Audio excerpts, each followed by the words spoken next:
Revolutionaries. This is John DiJulius, Chief Revolution Officer of the DiJulius Group. And today we are vlogging with our summer interns. I'm going to let them introduce themselves. Sammy? What's up, everybody? I'm Sammy Gross, and summer intern here, getting my MBA at John Carroll University.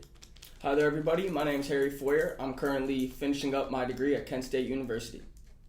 Awesome. So I'm pumped. They're just going to throw some questions my way, and we're just going to talk. I love working with kids, and in my world, anyone 30 and under is considered a kid, but just, love their passion, love their inspiration, their drive, also their curiosity with, what the future holds and the unknown, right? And so you love to share some of my experiences, landmines I stepped on, and some successes that have worked, and hopefully help them, guide them to their path. So what do you guys got? Who wants to go first? Gotcha. Well, if we want to start topic-wise, should we start with professional questions to get rolling? Could be anything. Gotcha.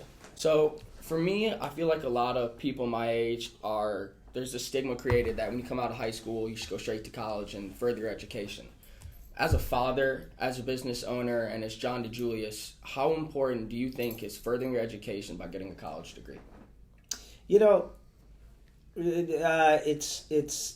I'm hearing experts report that it's less and less important.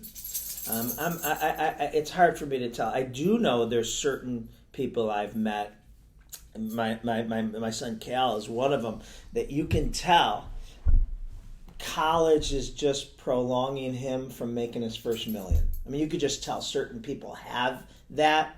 Now, having said that, you can't replicate what you learn in college out of the classroom, right? But in the classroom, there's some obviously valuable things that didn't play out for me because I didn't learn anything in college. It was my fault, not college. But it's a discipline. Dealing with college, I think the social aspects. I think when I went to my first class, I realized that I didn't have to go and no one would care. No one would, say anything to me.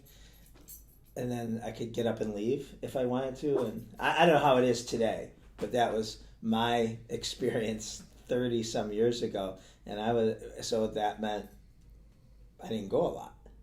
And so just figuring out those things when you're not forced to do what you should be doing, plus the social aspects and all the other things that go with it. I don't know how you replicate that anywhere else. I would be worried that if you didn't do that, what social maturing that wouldn't be going on. But having said that, I think the education system is broken in a lot of ways. I think having to be 18 or 19 and to pick a major.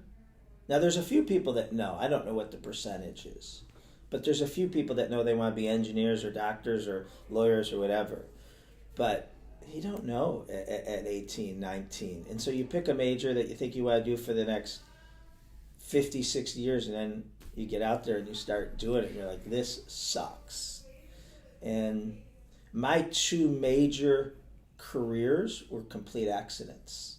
I was loading a truck at UPS, and I thought I was going to open a sporting goods store, and met my future wife and got married and opened a salon for her, and had to jump in it. Didn't want to be in the salon industry. Had to jump in it to help kind of keep it afloat because we didn't know what we were doing. And then all of a sudden it started booming, and I loved the salon industry. Like, I loved it. And so then I wouldn't think I'd be in the salon industry, but then I'm in the salon industry, and I just like owning a business, and you really loved being an entrepreneur, and there was a lot of opportunity in the salon industry. So then in the early 90s, if you had said, you're going to speak and consult someday, I said, no way. That's not on my radar. Don't even know if I like it. But then a few people started asking me to speak because of the success of the salon. They wanted to know why we were so good at customer service. And so I did it as a marketing opportunity in Cleveland, right? Go speak, and maybe more people find out about the salons, and we get more customers. And then every time I spoke, people would come up to me and ask me if they could hire me to come in and do it for their businesses. I'm like, yeah, okay. And it was more flattering and made a little money, but all of a sudden I started loving it, and I was like jazzed. And a few years later, because I was speaking at bigger and bigger events, I wrote my first book in 2002. I went from a salon owner that spoke a little bit to a speaker that owned salons. And then the rest is history. I haven't been in the salon business since 2002. So, but I didn't know. And how do you know? So I tell my kids, just go do shit. Do shit. And experience everything, even stuff you don't think. And to me, the best way I have found the most successful people find their calling is they have to have 4 things that all, align. And it takes a while because you don't know yet. But the 4 things, they all have to align. If you have one of them out, it'll be a job, it'll be a hobby, but it won't be your calling. So the first one is something you're really passionate about, that you really enjoy. And sometimes that comes over time as you put more and more effort into it. But you have to be really good at it too. So that's the second one, is good. Because if you're passionate and not good at it, that's a hobby. You might like to play golf. You might be passionate about it, but you might not be that good at it, right? That's a hobby.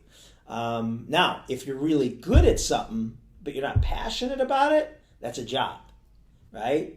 A lot of people that are good with numbers, so they become an accountant or whatever, but they don't love it. So one's a hobby, one's a job. You get both. Now you're on the way. The third thing that you need is that someone's willing to pay you for it, right? You both of you are good wrestlers, okay, and you're passionate wrestlers. No one's paying you to wrestle, right? So that is where that you'll hit your limit. So you find something that you're really passionate about, that gets you out of bed, that you really love doing, that you can see yourself getting better and better and better at it every day. And then the third thing is that someone's willing to pay you for it. But there's one more thing. And the fourth thing, which will totally make it a calling, right? Your purpose, your true sense of purpose, why you were put on this planet, is that you make a positive impact to society. Because there's some things that you could be good at, passionate about, and people are willing to pay you for, but it may not be good things. And so you want to make sure that it's something that is improving, having a significant impact on society. And if you can find those 4, some people never find them.